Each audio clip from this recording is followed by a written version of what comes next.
সব অপমানের জবাব মুখ দিয়ে দিতে হয় না, কিছু জবাব আপনি সময়ের জন্য রেখে দেন। কেননা ঘড়ির কাঁটা এমন, এই সময় যখন ঘুরবে, ঘুরতে ঘুরতে এই আপনাকে যে কষ্ট দিয়েছে তার জবাব সময়ই দিয়ে দিবে। সুতরাং আপনি শুধু চুপ থাকেন, একটু ধৈর্য ধারণ করেন, একটু সাইলেন্ট হয়ে যান, একটু চুপ থাকেন। সব অপমানের জবাব আপনাকে দিতে হবে না।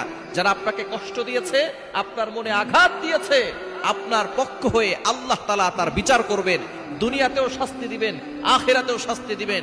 সুতরাং আপনি যদি কারো দ্বারা অনেক কষ্ট পেয়ে থাকেন, অনেক আঘাত পেয়ে থাকেন, আপনি হতাশ হবেন না। মনে রাখবেন আপনার একজন রব আছেন। আপনি যে কষ্ট পেয়েছেন সেটা আপনি ভুলে গেলেও আপনার রব কিন্তু কখনো ভুলবেন না। যে আপনাকে কষ্ট দিয়েছে তাকে দুনিয়াতেও শাস্তি দিবেন, আখিরাতেও শাস্তি দিবেন। সুতরাং মাঝে মধ্যে চুপ থাকার অভ্যাস করেন, দেখবেন আপনার দুনিয়াতেও শান্তি পাবেন, আখিরাতেও শান্তি পাবেন। এবং যারা কষ্ট দিয়েছে